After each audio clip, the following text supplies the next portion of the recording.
Assalamualaikum warahmatullahi wabarakatuh. Perkenalkan, nama saya Fabian Putra dengan NPM 4525210024. Di video kali ini saya akan mempresentasikan tugas besar dari Ibu Sri Rezeki Chandra dengan tema atau dengan soal penjumlahan metrik dengan menggunakan perintah fungsi tanpa inputan.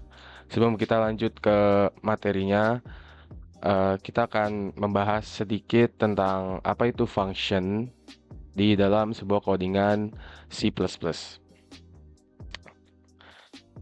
Function adalah sejumlah instruksi yang dikelompokkan menjadi satu berdiri sendiri membentuk suatu subprogram yang sering juga disebut subroutine. Function dibuat untuk melaksanakan suatu pekerjaan atau fungsi tertentu. Setiap fungsi mempunyai nama. Fungsi adalah modul program yang memberikan atau mengembalikan sebuah nilai yang bertipe sederhana. Sebuah fungsi digunakan untuk menghitung sebuah nilai berdasar satu atau beberapa nilai masukan. Sesuatu fungsi secara umum terdiri dari dua buah komponen utama, yaitu definisi fungsi dan tubuh fungsi. Definisi fungsi berisi tipe data dari fungsi, nama fungsi, dan argumen atau parameter yang digunakan. Tubuh fungsi berisi dengan perintah yang diberikan kepada fungsi. Fungsi merupakan sekumpulan pernyataan yang dikemas dalam sebuah nama. Fungsi dapat dipanggil beberapa kali dari tempat yang berbeda dalam program. Selanjutnya ada dua macam parameter. Yang pertama ada actual parameter. Parameter yang ditulis dalam tanda kurung setelah nama function yang digunakan sebagai pemanggil function. Parameter yang dapat berupa variabel atau konstanta maupun ungkapan yang dipakai dalam pemanggilan function. Yang kedua ada formal parameter. Parameter yang ditulis dalam tanda kurung setelah nama function dalam definisi function. Sekian, terima kasih untuk penjelasan sedikit dari apa itu function dan macam-macam function. Selanjutnya kita akan membahas tentang codingan yang saya buat untuk melengkapi tugas besar dari Ibu Sri Rezeki Chandra. Kita akan membahas sebuah codingan dengan soal penjumlahan matriks dengan perintah fungsi tanpa inputan. Yang pertama kita akan membahas apa itu library. Nah, library yang kita pakai itu adalah IOStream. IOStream itu untuk menginput dan mengoutput sebuah codingan. Dan selanjutnya kita menggunakan fungsi void tambah matrix, yaitu ada integer A, integer B, dan integer C. Integer A itu adalah matrix A, dan integer B adalah matriks B, dan integer C adalah hasil dari matriks A dan matriks B. Dan selanjutnya kita menggunakan nested for. Ya, for yang pertama itu adalah integer I sama dengan 0, I lebih kecil daripada 2, dan I++. Dan selanjutnya untuk perulangan kolom matriks. Yang tadi itu untuk perulangan baris matriks ya. Dan yang sekarang itu perulangan untuk kolom matriks. Itu ada for int_j sama dengan 0, j lebih kecil daripada 2, dan j++.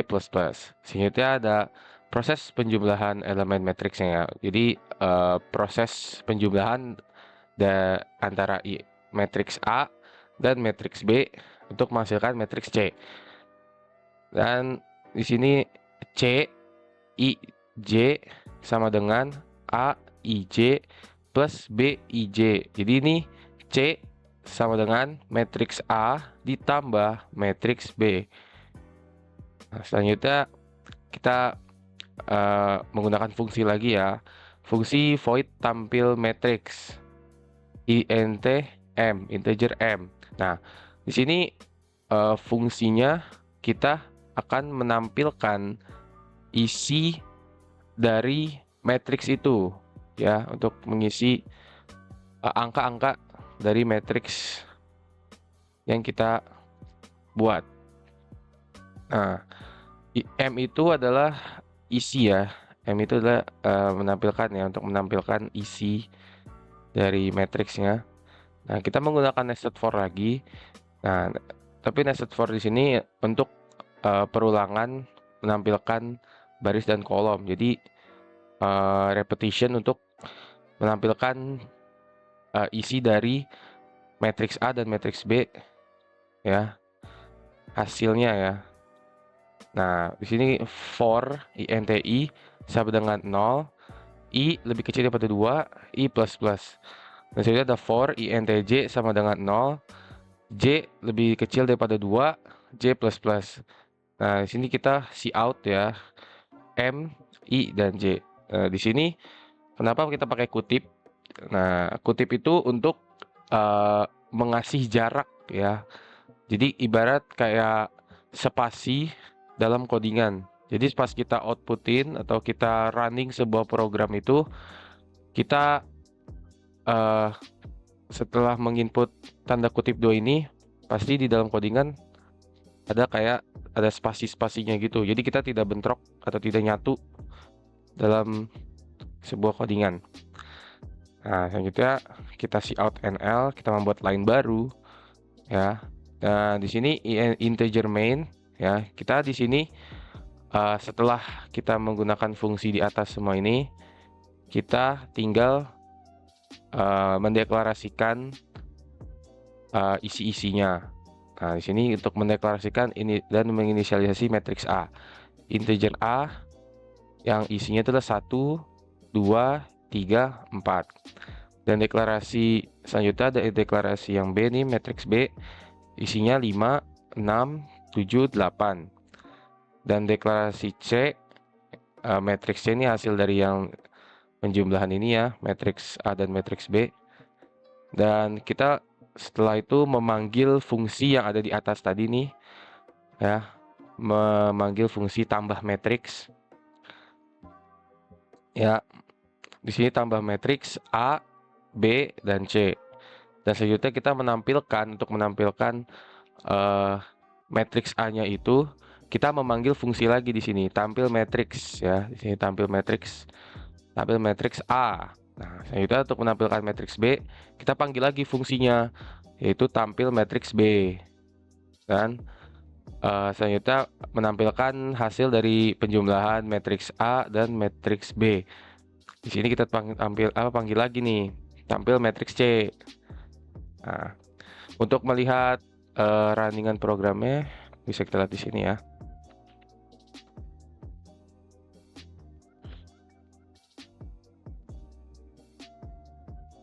Nah, kalau kita lihat lagi programnya sama runningnya itu sesuai ya.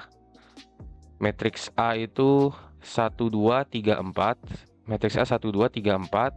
Matriks B itu 5, 6, 7, 8. 5, 6, 7, 8. Nah, hasil penjumlahan matriks A dan matriks B kita bisa hitung ya. Karena kita sudah menggunakan rumus penambahannya di sini, tambah matriks ini ya. Jadi kita sudah menambah di sini nih. Kita coba hitung secara manual ya. 1 tambah 5 sama dengan 6. Oke, betul. 2 tambah 6 sama dengan 8. Betul, di sini 8. 3 tambah 7 hasilnya 10. Di sini benar 10 ya.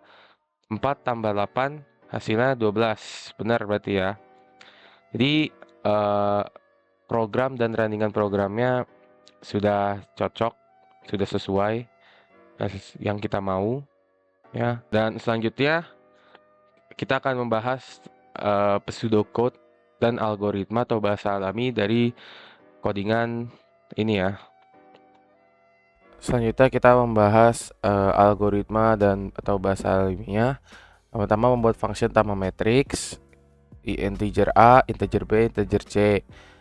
Dan yang kedua melakukan perulangan untuk baris I dari 0 sampai 1. Yang ketiga melakukan perulangan untuk kolom J dari 0 sampai 1. Yang keempat menjumlahkan elemen A tambah B dan C menyimpan ke C. Yang kelima selesai perulangan kolom, selesai perulangan baris. Yang ketujuh selesai function tambah matriks. Yang ke-8 membuat function tampil matriks. Yang ke-9 melakukan perulangan untuk baris I dari 0 sampai 1. Yang ke-10 melakukan perulangan untuk kolom J dari 0 sampai 1. 11 mencetak nilai M diikuti spasi atau mencetak nilai M diikuti spasi ya, atau yang bisa juga kayak gini sebenarnya. Ini biar lebih jelas saja. Nah,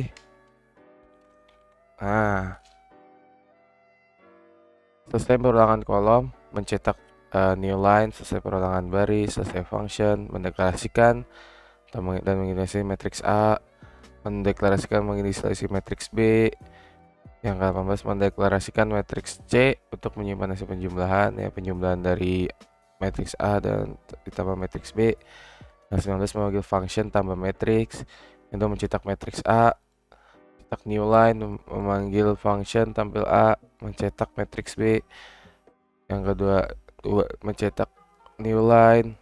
Yang ke-25 mencetak function tampil matriks B. Kita mencetak hasil penjumlahan matriks A tambah B, mencetak new line, memanggil function tambah matriks C, dan selesai. Sebenarnya simpel aja ya ini. Yang penting jelas sih.